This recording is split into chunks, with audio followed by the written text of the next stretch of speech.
이번 주는 축축한 날씨만큼이나 우울한 소식들이 많았습니다.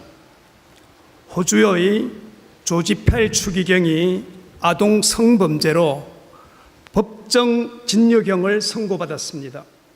추기경은 한 나라의 대통령 이상의 대우와 의존을 받는 현실 세계의 권력자입니다. 가톨릭 교회의 서열 3위인 그는 사제에서 해직되었습니다. 여러 권의 책을 썼고 시드니 선데이 텔레그랍 신문에 매주일 글을 쓰며 사회활동을 활발히 해온 분위기에 호주 사회에 주는 파장이 만만치 않아 보입니다. 바다 건너 미국에서는 빙산의 일각으로 보여지고 있지만 한국판 스카이 캐슬이 재현되었습니다. 할리우드의 배우에서 기업인까지 재력 있는 미국 부모들이 자녀를 돈으로 예일, 스탠퍼드, UCLA 등과 같은 명문대학에 부정시킨 사실이 드러나 충격을 던져주고 있습니다. 한국은 빅뱅의 잘나가던 승리나 가수 겸 작곡가인 정중영 같은 유명 연예인들이 입에 담지 못할 성이탈과 관련된 뉴스가 연일 보도되고 있습니다. 무엇이 문제일까요? 이들의 공통점은 자신의 권력, 자신의 부, 자신의 인기에 근거하고 있습니다. 이들은 자신을 의지하고 복의 권원이신 하나님을 기억하지 못함으로 일어나고 있는 문제입니다. 성경에도 이와 유사한 인물이 있습니다. 복을 주실 하나님을 의지하기보다 자신의 의지로 복을 만들 수 있다고 생각한 사람입니다. 발꿈치를 잡았다 혹은 속이는 자라는 이름의 뜻을 가진 야곱입니다. 하나님은 이미 태중에서부터 야곱을 택하셨고 축복을 주셨습니다. 하지만 야곱은 장자권만 가지면 모든 복들이 자기에게 올 줄로 잘못 생각했습니다.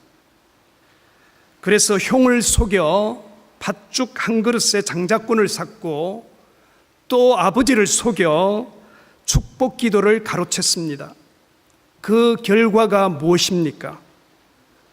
오늘 조금 전 읽었던 본문에 나오는 상황입니다.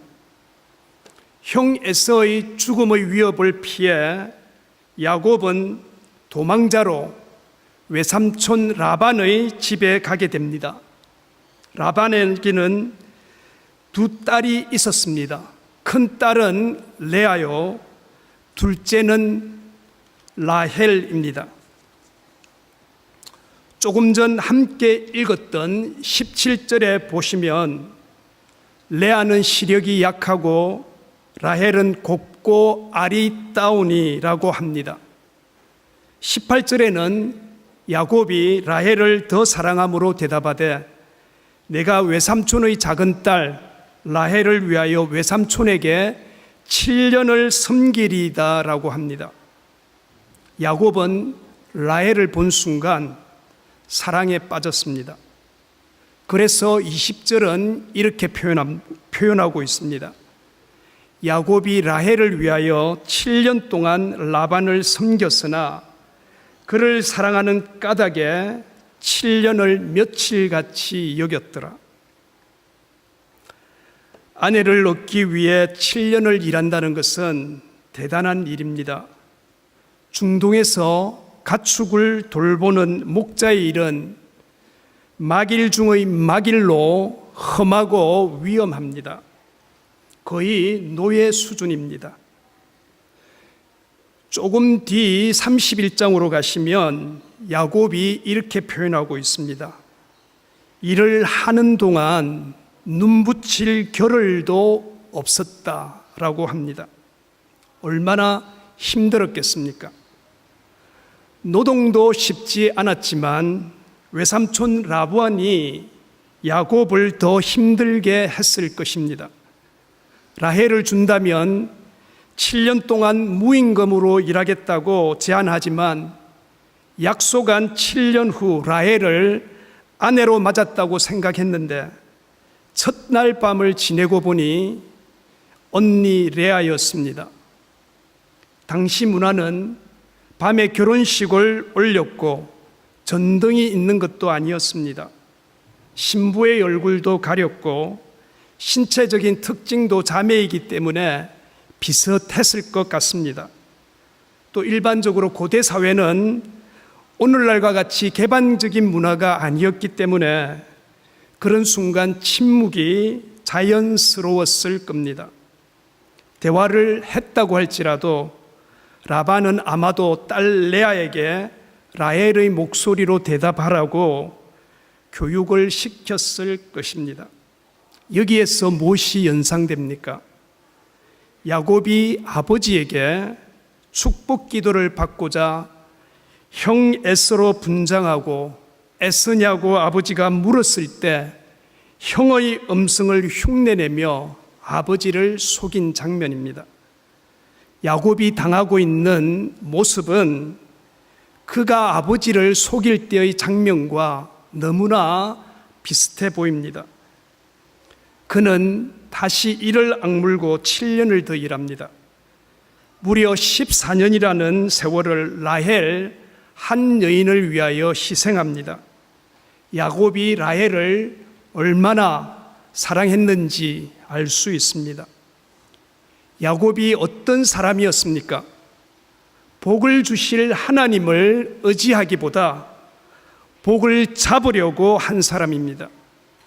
하나님의 약속이 있었음에도 절대 손해보는 일을 하지 못하는 사람입니다. 그는 주변의 사람들을 자신의 이익을 위해 항상 이용할 준비가 되어 있는 그런 사람이었습니다. 그런데 야곱은 라헬 한 명으로 충분하다고 합니다. 본문 20절은 이 부분에 대한 이유를 야곱이 한 여인 라헬을 향한 힘이 어디 있을까라는 부분을 이렇게 표현합니다. 라헬을 사랑하는 까닭에. 그렇습니다. 사랑보다 이 세상에 더 강력한 힘은 없습니다. 배우자를 사랑하든지 자녀나 손주를 사랑하든지 그 대상이 누구이든 사랑해야 살 수 있습니다. 하다못해 식물이나 애완동물을 사랑하는 것이라도 그 사람 안에 사랑의 마음이 있을 때 우리로 하여금 살아가게 만듭니다. 집을 떠난 야곱은 거친 광야의 삶에서 힘든 하루하루를 살고 있습니다.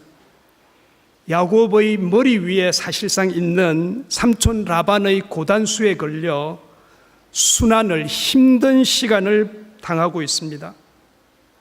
그리고 그의 생활은 노예처럼 쉽지 않습니다. 포기하고 싶을 정도로 어려운 순간들이 왜 없었겠습니까?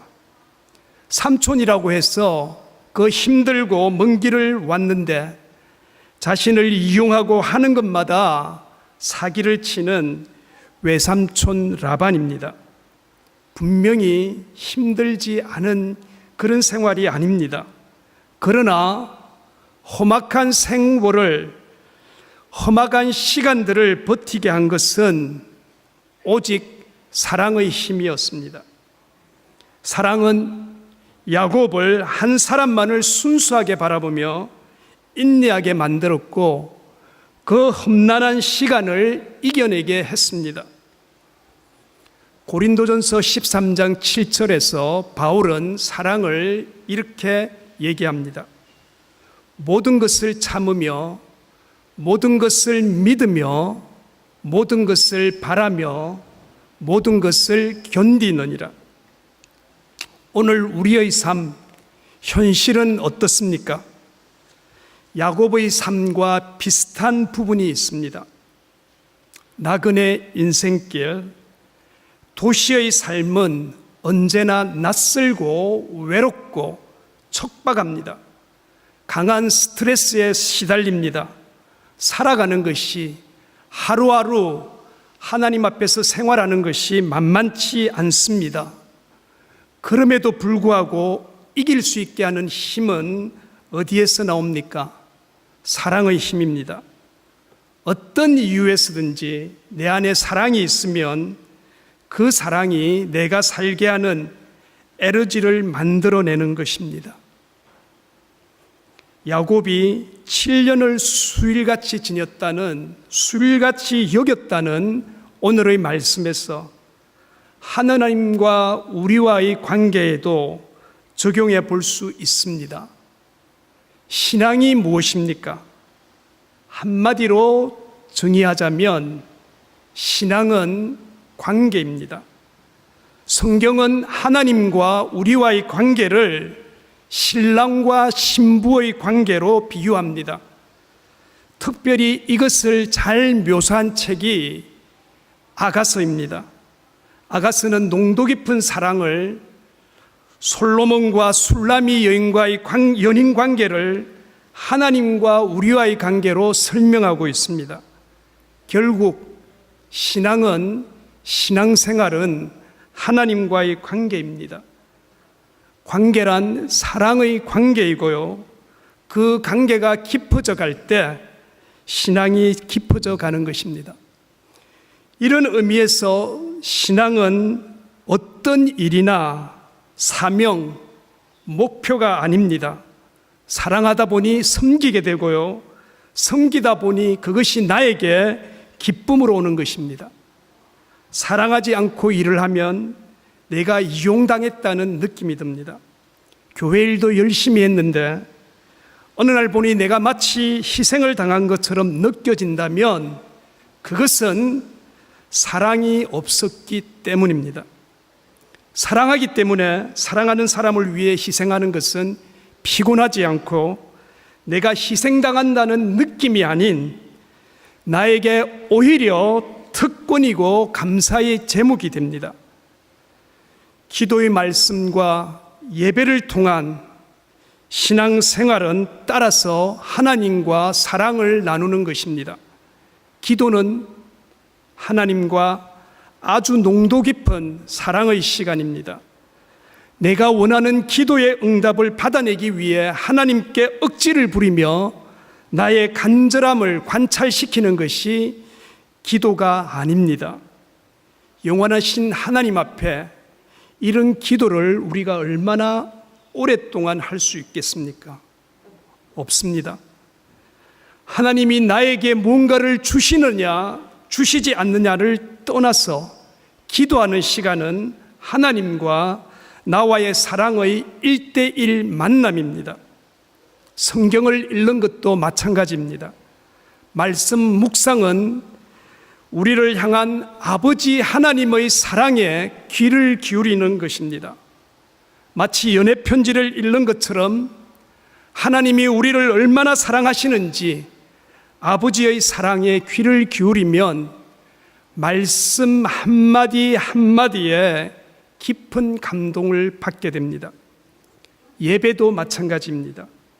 하나님과의 사랑에 잠기는 시간입니다. 예배를 통해 온몸을 감싸고 도는 아버지의 사랑에 우리가 위로와 소망을 얻게 됩니다. 우리의 아픈 상처를 싸매어 주시고요, 눈물을 닦아 주시며 우리를 다시 살게 하는 힘을 공급해 주십니다. 예배에 하나님의 사랑이 있기 때문입니다. 우리가 봉사를 하고 수고를 하지만 사랑의 행위로 하는 사람은 횟수를 따지지 않습니다. 사랑은 자신의 수고에 대해 기억하지 않습니다. 사랑하는 사람은 아무리 사랑하고도 더 사랑하지 못한 아쉬움만 있습니다. 사랑의 이런 위대한 힘을 보면서 우리 자신을 돌아볼 필요가 있습니다. 부활하신 후 주님은 배반하고 떠나버린 베드로를 찾아주셨습니다. 디베리아 바닷가에 찾아오신 예수님께서 첫 번째로 베드로에게 하신 말이 무엇이었습니까? 만약 저 같으면 베드로야, 너가 어떻게 나를 배반하고 이렇게 할 수가 있나? 아주 화를 내며 야단을 쳤을 것 같습니다. 그러나 예수님은 세 번의 질문 속에서 확인하신 것이 단 한 가지였습니다. 사랑입니다. 내가 나를 사랑하느냐? 오늘도 마찬가지입니다. 우리가 누구입니까? 그리스도의 십자가를 통해서 하나님의 사랑을 알게 된 자들입니다. 그분의 뜻 아래서 부름을 받은 자이며 이제 그 사랑을 위해서 보내심을 받은 자들입니다. 그러나 그럼에도 불구하고 우리는 실패하고 넘어집니다. 이런 연약한 우리에게 주님께서 확인하고 싶은 것은 내가 사랑하느냐, 너에게 사랑이 있느냐입니다. 살다 보면 우리는 또 실패할 수 있습니다. 주님이 모르실 리가 없습니다. 다시는 실패하지 말라고 주님께서 요구하신다면 아마 저와 여러분에게는 아무 소망이 없을 겁니다. 죽음밖에는 없을 겁니다. 그러나 주님이 확인하시는 것은 세 번 다 사랑입니다. 우리에게 요구하는 것도 결국은 사랑입니다.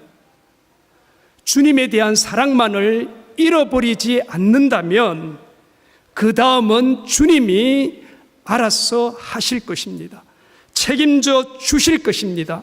다시 우리를 하나님 앞에서 세워 주실 것입니다. 모든 것은 사랑에 달려 있습니다. 힘들고 편하고의 문제가 아닙니다. 자존심의 문제가 아닙니다. 중요한 것은 사랑입니다. 야곱을 통해서 우리가 이 시간 확인하고 또 확인해야 될 것은 내게 사랑이 있는가, 내게 사랑이 남아있는가 하는 부분입니다.